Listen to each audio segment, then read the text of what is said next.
morning, boys and girls. So today we are going to be looking at time. Now, we've looked at time before, and we know that when the big hand is pointing, this big hand here is pointing on the 12, we know that it's o'clock. Okay, so whenever the big hand is our minute hand, whenever that's pointing the number 12, we know it's o'clock. Our smaller hand is the hour hand. So I'm going to change the hour hand.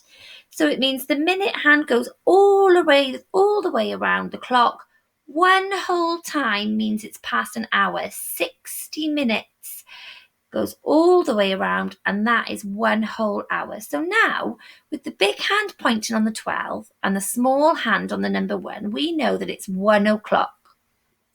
If we add another hour, watch the minute hand go all the way around the clock. 2 o'clock. Another hour goes by. What will it be? 3 o'clock. Down. So whenever the big hand, the minute hand, is on the 12, we know it's o'clock. On our hour hand, the small one here, whatever number that's pointing on, we know that that's what hour it is. That's what number o'clock we are going to use, okay? Now, we can do o'clock easy peasy. You've been amazing at it. The tricky one is now is half past. Can you remember what number hand does our minute hand need to point to for it to be half past? Can you remember?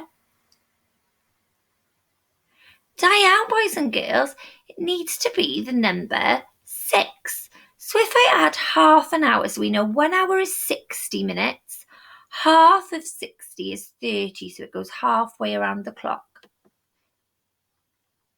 But if you notice, our hour hand is between the number 3 and the number 4, and that's because it's half past the hour of 3 and it's moving now towards it turning 4 o'clock.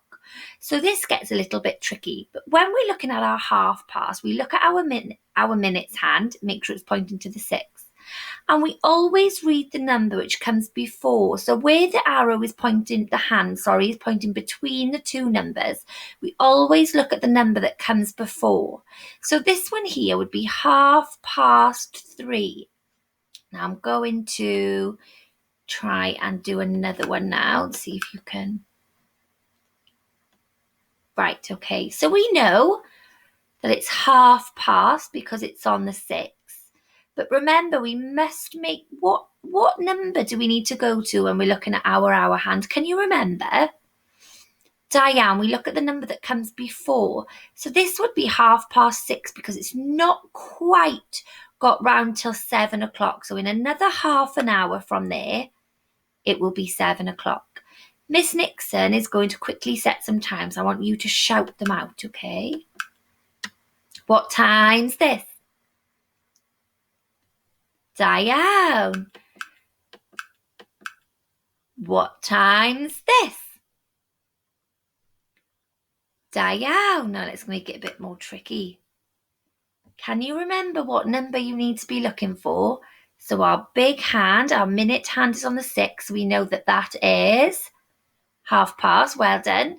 And our hour hand, we're looking at the number before, half past 1. Well done. Okay, let me have another look.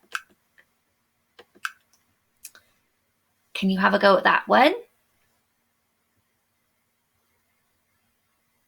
Bendigedig, boys and girls, half past, and we're looking at the number before, half past 3.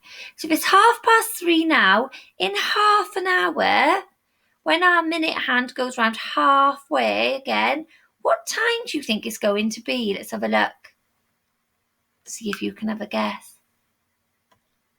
Diane, 4 o'clock. Boys and girls, use this top marks teaching clock. Ask Mummy to set some times. See if you can have a go and see if you can have a go at practicing. Ask Mummy to set the time and you have a guess, and you could even make it into a game, okay?